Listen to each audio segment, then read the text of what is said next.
Hello everybody and welcome to Bad Big Games, where we talk about all things game news, reviews, and unboxings like these. Today, we're unboxing, and it is the biggest unboxing yet on the channel, The Last of Us Part 2 Ellie Edition. So with all that said, with all that out of the way, Future Joe, start the show. And yes, you heard me right. It is literally the biggest unboxing we've ever done. So much so that usually I have the product right here on my side. It's way too big to fit in frame. So with that said, the way we do unboxings here on this channel is everything's already out of the box. I show you step by step what comes in the box, my thoughts afterwards, if it's worth it, and hopefully in between that, we have some fun. So with all that said, with all that out of the way, let's start the unboxing. First things first, I want to give you guys an idea of the scale of how big this box is. You could truly see how big it is. It takes up the whole table. You see how messy my room is. This is bigger than a PS4 box itself holding the console, but I do love the aesthetic. The matted black, the shiny black over it with Ellie's tattoo. It's beautiful. It's also a fingerprint magnet. You see all my greasy handprints over it. But with that, the back of the box, you get to see what comes inside. But wait, that would be spoilers. We're gonna hold off. Again, step by step, folks. Step by step. With that, let's open the box. Let's see what comes inside, shall we? And wouldn't you know, inside a large box is a smaller but still ginormous big box. So with that, let's open the lid the only way I know how, with the power of PlayStation.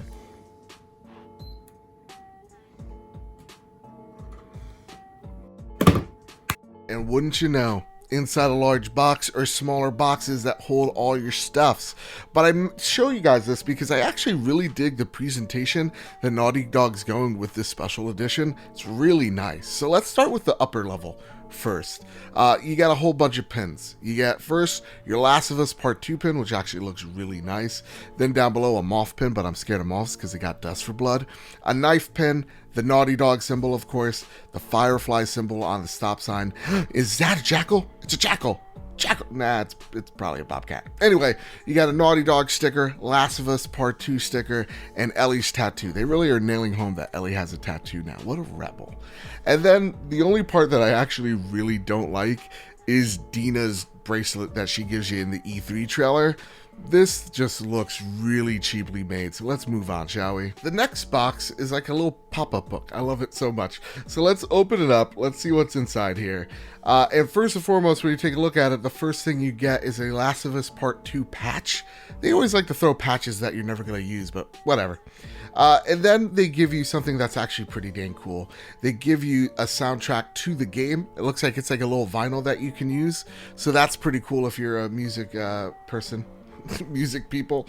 Anyway, let's get into the next portion. Let's transition out of here. Another box? I'm only kidding. You must be tired of boxes. No more boxes after this, I promise, all right? Anyway, Ellie's backpack. This is the thing that's upcharging you about $60 for this edition. And at first glance, it's just all right. But I do like the pins that come with this backpack, the little space pin and also the pin up on her backpack there. But let's open up the backpack. Let's see what you could put inside. And I gotta say, I'm actually pretty surprised that this backpack could fit my laptop inside. Inside this backpack, you see the big flap here, is a 15-inch MacBook Pro, and it fits pretty snug inside. The build quality isn't the best, but it's no nylon bag either. You got a small compartment up top, and then right up front here, you got a bigger compartment with your doodads. So let's get to the Steelbook case, shall we? It wouldn't be a collector's edition or limited edition anything if it didn't have an art book, which I'm not going to open because it probably has spoilers inside. But right next to it, we get a postcard, which looks absolutely beautiful, and a letter from the team, which is always really nice to see. I like that being included in there. So with that, let's get to the Steelbook. Next up is the moment a lot of y'all have been waiting for, and that is the Steelbook case. Now, at first impressions, I'm digging it a lot. It's a lot different from what we usually see of a Steelbook cover, like holographic or, you know, indented in certain ways. On the back of it, you see the villain that's triggering a whole bunch of people, and then, of course, the cover being Ellie, which is just, again, fantastic. But I am a stickler. Usually I do like the title on the Steelbook case, and on the side, you'd like to know that has The Last of Us Part 2 there, so you actually know when you put it up on a shelf what this actually is. When you open it up, you get all the DLC, but I ain't gonna show you the code. That's my code. And then of course 2 discs that come in the Steelbook, because this is a big boy after all. I believe the download for me was around 70 to 100 gigs, so there's a lot here. With that, let's get to the statue, which is pretty awesome. And the moment you've all been waiting for, the statue, which is absolutely humongous. This is one of the biggest statues I think PlayStation has done ever, next to the Horizon statue. And for the most part, this statue is kind of hit or miss. Like, there's a lot of attention to detail everywhere, from her shoes to her jeans have so much freaking detail to it. Even to the tattoo that Ellie wears, yet again, making its appearance here, looks amazing. All the little detail, even the guitar in the game is just, you see little cracks in it. It's imperfected, but when you take a look at her face, she looks sick, just like all these PlayStation statues do for the most part. They look sickly. Now, here's the thing though, you turn it around to the side, the attention to detail yet again is there, from the rocks on the ground to the rubble to even her shirt. And then when you turn it around on the back, again, it looks great. Her hair looks great.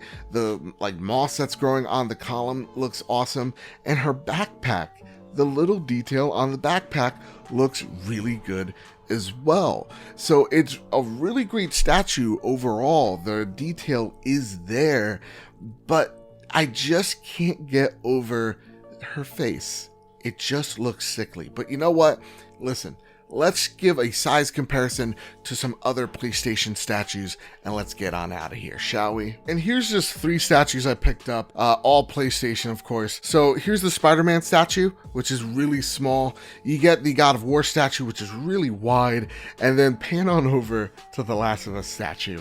Holy crap, the size comparison is obvious. And again, the statue overall, other than her face, looks really great. The attention to detail is there. I'm also not a fan of the blood, but nonetheless, when you take a look at like Kratos' face and boys, they both look really great. And Spider-Man is easy because he's wearing a mask. At the end of the day, just know you're gonna need a big shelf for the Last of Us statue. Now let's get to my final thoughts. At the end of the day, that's what you get in the Ellie Edition of The Last of Us Part 2. This is the biggest edition you can get for the game, both metaphorically and physically. It retails for $229.99. It's incredibly hard to find because the game's so freaking popular, but also comes in the standard 60, also a Steelbook $90 edition, I believe. And then there is the collector's edition that comes with the statue, but just not the backpack, that retails for about $160, $170, around there. And at the end of the day, I think that's the edition you should get, because having an upcharge of 50 or 60 bucks just for a backpack that really feels kind of cheap, like it's not a Fallout 76 nylon bag. Now, I'm not saying that, but it's also not the best construction in the world. It's great if you're a cosplayer for sure, but if you're not cosplaying or anything like that, I think you can pass on this edition and feel pretty fine. I think if you're a big Last of Us fan and you got the collectors instead of the Ellie, you're not really missing that much. So with that, that's my thoughts on the limited edition. Again, I like the statue. It's right there behind me now for forever until I get a better statue. I don't know. With that said, I want to know what your thoughts are, or any questions you have about the collector's edition of The Last of Us Part 2. Again, comments, questions down below. I need so much sleep after playing this game for hours last night. It is a roller coaster of emotions, and we're all feeling things. So make sure that we're nice and we're respectful to everybody in the comment section. And if you like this video and you like to see videos like news, reviews, and unboxings like these, well then please hit like, share, subscribe. It helps me out, grows this big beautiful family that I call home here at Bad Bit Games. And so with all that said, and with all that out of the way, everybody, endure and survive, kiddo. Have a nice one.